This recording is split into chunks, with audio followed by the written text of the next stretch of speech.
और आइए अब आपको बता दें कि आज देश को नए राष्ट्रपति मिल जाएंगे। भारत के नए राष्ट्रपति रामनाथ कोविंद आज पद और गोपनीयता की शपथ लेने वाले हैं। सुप्रीम कोर्ट के चीफ जस्टिस खेहर आज उन्हें संसद के केंद्रीय हॉल में शपथ दिलाएंगे। शपथ ग्रहण समारोह सुबह 12 बजे शुरू होगा, 12:15 बजे शुरू होगा और 45 मिनट तक चलेगा। रामनाथ कोविंद आज देश के 14वें राष्ट्रपति के तौर पर शपथ लेंगे। शपथ ग्रहण समारोह ठीक 12:15 बजे शुरू होगा। नवनिर्वाचित राष्ट्रपति रामनाथ कोविंद अपने आवास 10 अकबर रोड से 10:30 बजे निकलकर सीधे राजघाट जाएंगे, जहां वो राष्ट्रपिता महात्मा गांधी को श्रद्धांजलि देंगे। इसके बाद 11:15 बजे वे राजघाट से निकलकर सीधे राष्ट्रपति भवन आएंगे, जहां पर एक छोटा सा कार्यक्रम होगा। इसके बाद वे वर्तमान राष्ट्रपति प्रणब मुखर्जी के साथ निकलकर सीधे संसद भवन पहुंचेंगे, जहां पर नवनिर्वाचित राष्ट्रपति रामनाथ कोविंद का शपथ ग्रहण समारोह होगा। सुबह 11:15 बजे रामनाथ कोविंद और प्रणब मुखर्जी राष्ट्रपति भवन से संसद भवन के लिए रवाना होंगे। इस दौरान प्रेसिडेंशियल बॉडीगार्ड उनके साथ होंगे। दोनों एक कार में 12:12 पर संसद भवन पहुंचेंगे। संसद भवन के गेट नंबर 5 पर दोनों केंद्रीय हॉल में पहुंचेंगे। गेट नंबर 5 पर उपराष्ट्रपति, प्रधानमंत्री, लोकसभा अध्यक्ष और संसदीय कार्य मंत्री दोनों की अगवानी करेंगे। केंद्रीय हॉल में मंच पर 5 कुर्सियां होंगी, जिसमें बीच की कुर्सी पर राष्ट्रपति प्रणब मुखर्जी बैठेंगे, दूसरी कुर्सी पर रामनाथ कोविंद और तीसरी पर मुख्य न्यायाधीश JS खेर बैठेंगे। बाकी 2 कुर्सियों में से एक पर उपराष्ट्रपति हामिद अंसारी और दूसरी पर लोकसभा अध्यक्ष सुमित्रा महाजन बैठेंगी। 12:12 पर मुख्य न्यायाधीश JS खेर नए राष्ट्रपति रामनाथ कोविंद को शपथ दिलाएंगे। इसके बाद प्रणब मुखर्जी उस कुर्सी पर बैठेंगे जिस पर शपथ से पहले रामनाथ कोविंद बैठे थे। इसके बाद लोकसभा अध्यक्ष राष्ट्रपति रामनाथ कोविंद को अपना भाषण देने के लिए आमंत्रित करेंगे। राष्ट्रपति रामनाथ कोविंद का भाषण करीब 15 मिनट का होगा। शपथ ग्रहण समारोह में रामनाथ कोविंद के परिवार के 11 सदस्य हिस्सा लेंगे। समारोह में सभी राज्यों के मुख्यमंत्रियों और सांसदों को आमंत्रित किया गया है। शपथ ग्रहण समारोह के बाद प्रधानमंत्री और कैबिनेट के सभी सदस्य नए राष्ट्रपति रामनाथ कोविंद को बधाई देंगे। समारोह के बाद प्रणब मुखर्जी नए राष्ट्रपति रामनाथ कोविंद को राष्ट्रपति भवन तक छोड़ने जाएंगे। शपथ ग्रहण समारोह के बाद निवर्तमान राष्ट्रपति प्रणब मुखर्जी नए राष्ट्रपति रामनाथ कोविंद को उनके नए आवास राष्ट्रपति भवन तक छोड़ने आएंगे। दोनों शाही सवारी बग्घी पर सवार होकर राष्ट्रपति भवन पहुंचेंगे और यहां पर मोदी सरकार की पूरी कैबिनेट नए राष्ट्रपति रामनाथ कोविंद की अगवानी करेगी। इसके बाद राष्ट्रपति रामनाथ कोविंद प्रणब मुखर्जी को उनके नए आवास 10 राजाजी मार्ग तक छोड़ने जाएंगे। इस बार कार में दोनों के बैठने की पोजीशन बदली हुई होगी। इसके बाद रामनाथ कोविंद वापस राष्ट्रपति भवन आ जाएंगे। संवाददाता विकास भदौरिया की रिपोर्ट। तो आपने देखा कि आज क्या कार्यक्रम रहने वाला है। भारत के राष्ट्रपति तीनों सेनाओं के सुप्रीम कमांडर भी होते हैं और यही वजह है कि सेना की एक यूनिट भी राष्ट्रपति की सुरक्षा में हर वक्त तैनात रहती है, जिसे प्रेसिडेंशियल बॉडीगार्ड्स कहते हैं। मंगलवार को देश को अपने नए राष्ट्रपति मिल जाएंगे, साथ ही मिल जाएंगे सेनाओं को अपने सुप्रीम कमांडर भी। जी हां, देश के राष्ट्रपति सशस्त्र सेनाओं के सुप्रीम कमांडर भी होते हैं और इसलिए जब नए राष्ट्रपति रामनाथ कोविंद जब पहुंचेंगे राष्ट्रपति भवन तो उनकी अगवानी करेगी भारतीय सेना की एक खास टुकड़ी, जिसको नाम है the presidential bodyguards. The presidential bodyguards भारतीय सेना की कैवलरी यूनिट है, यानी कि ऐसी यूनिट जो कि घोड़ों पर तैनात होती है। राष्ट्रपति होने के नाते वो भारतीय सशस्त्र सेनाओं के सुप्रीम कमांडर भी हैं, तो इसलिए ये सेना की गार्ड उनको एक सेरेमोनियल पर्पसेस के लिए दी जाती है। कई और भी ट्रेडिशन जिसके साथ जुड़ी हुए हैं। राष्ट्रपति जब भी कभी ऑफिशियल फंक्शन में आते हैं तो राष्ट्रगान बजाया जाता है, जब वो जाते हैं फिर राष्ट्रगान बजाया जाता है, सब लोग खड़े होकर सम्मान देते हैं। तो ये जो सेरेमोनियल गार्ड है ये ब्रिटिश ट्रेडिशन है, उन दिनों से घोड़े चले आ रहे हैं। भारत एक ऐसा देश है जहाँ घोड़े अभी भी इस्तेमाल में हैं।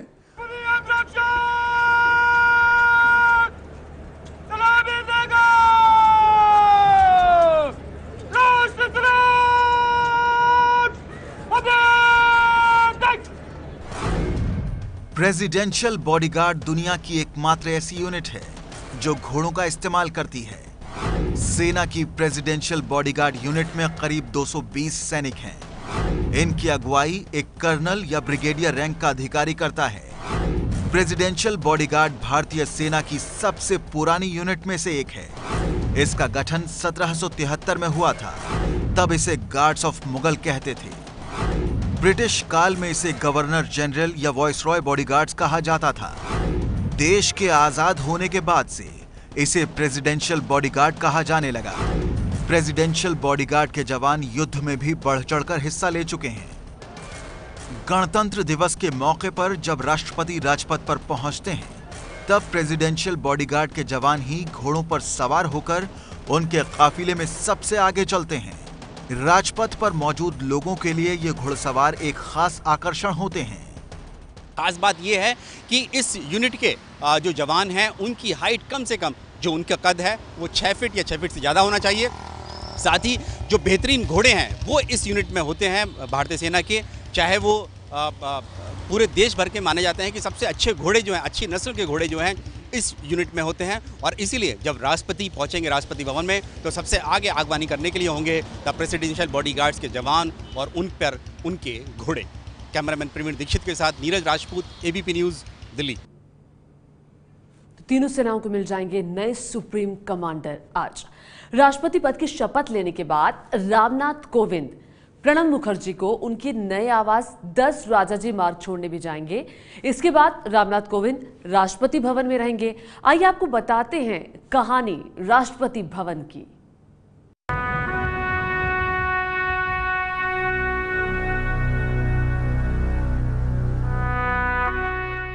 दुनिया के सबसे बड़े लोकतंत्र के गौरव गाथा की गवाह है ये इमारत।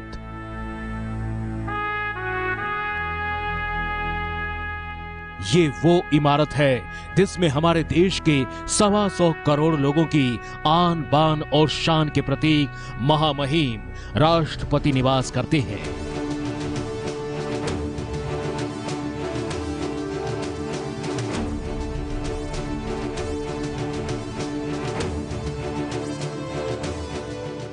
आज हम आपको महामहिम के इस महल के हर कोने से रूबरू कराएंगे। आज हम आपको बताएंगे कि देश ही नहीं, दुनिया की सबसे बड़ी इमारतों में से एक इस राष्ट्रपति भवन की खासियत क्या है। रहस्य और रोमांच से भरे महामहिम के इस महल को बनने में 17 साल लगे थे। जिस वक्त इस इमारत की नींव पड़ी, उस वक्त हमारा मुल्क गुलाम था। हमारे देश पर अंग्रेजों का राज हुआ करता था। अंग्रेजों ने जब कोलकाता से हटकर दिल्ली को नई राजधानी बनाने का फैसला किया, तब अंग्रेजों के सबसे बड़े हुक्मरान वायसरॉय के रहने के लिए इस महल को बनाने का काम शुरू किया गया। दर्शकों को हम बता दें कि साल 1911 में इस इमारत को बनाने का काम शुरू हुआ। साल 1929 में भवन बनकर तैयार हुआ। 70 करोड़ ईंटों से इस इमारत को तैयार किया गया। उस वक्त इसे बनाने में करीब 1.5 करोड़ रुपए खर्च हुए थे। अंग्रेजों का जमाना गया और फिर 1950 में देश के पहले राष्ट्रपति राजेंद्र प्रसाद इसमें रहने लगे।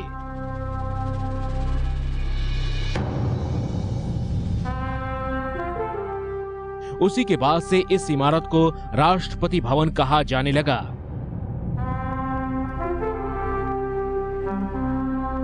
इससे पहले तक इसे वॉइसरॉय हाउस के नाम से जाना जाता था। राजेंद्र बाबू के बाद से देश के तमाम राष्ट्रपति इसी भवन में रहते हैं। खास बात यह है कि राष्ट्रपति इस भवन के मुख्य इमारत में नहीं रहते, राष्ट्रपति बिल्डिंग के अतिथि गृह में रहते हैं। इसकी भी एक कहानी है।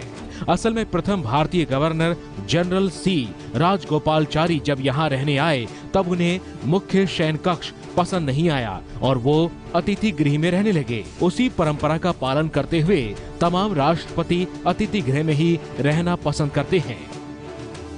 राष्ट्रपति भवन 2 लाख वर्ग फुट में फैला हुआ है।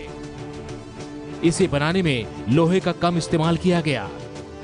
4 मंजिला बिल्डिंग में कुल 340 कमरे हैं। सबसे पहले राष्ट्रपति भवन में ये मुख्य दरबार हॉल होता है।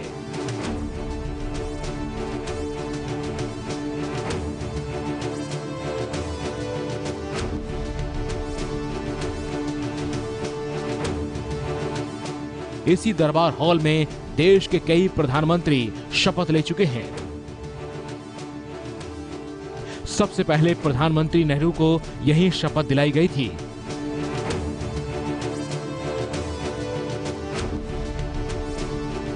खास बात यह है कि दरबार हॉल में महामहिम के लिए जो कुर्सी लगी हुई है, उसी कुर्सी के बराबर में इंडिया गेट का ऊपरी हिस्सा आता है।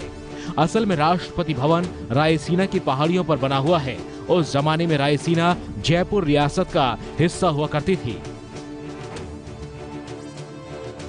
और जयपुर रियासत ने ही वायसरॉय के रहने के लिए बनाए जा रहे इस भवन के लिए जमीन दी थी। देश में जब भी कोई बड़ा विदेशी मेहमान आता है तो यहीं राजकीय सम्मान के साथ स्वागत किया जाता है। राष्ट्रपति के खानसामा से लेकर निजी सुरक्षा गार्ड सब यहीं इसी भवन में रहते हैं। राष्ट्रपति भवन के लिए 439 कर्मचारियों का पद है। राष्ट्रपति सचिवालय में 347 कर्मचारी हैं। 225 से ज्यादा माली मुगल गार्डन की देखरेख में हैं। राष्ट्रपति भवन के मुगल गार्डन की अपनी एक अलग कहानी है। मुगल गार्डन में 500 से ज्यादा तरह के फूल पाए जाते हैं। सिर्फ गुलाब की ही 125 से ज्यादा किस्में यहाँ पाई जाती हैं। यहाँ म्यूजिकल गार्डन से लेकर स्पिरिचुअल गार्डन और हर्बल गार्डन भी है। फरवरी महीने में हर साल आम लोगों के लिए मुगल गार्डन खुलता है और हजारों लोग इसकी खूबसूरती का आनंद लेने यहाँ पहुँचते हैं। तो ये आपने देखी राष्ट्रपति भवन की पूरी कहानी। अब राष्ट्रपति भवन में आज से नए राष्ट्रपति रामनाथ कोविंद रहेंगे, जिनका आज शपथ ग्रहण भी होने वाला है और सुबह 10 बजे से एबीपी न्यूज पर आप देख सकते हैं बड़ी कवरेज। ये है एबीपी न्यूज, आपको रखे आगे।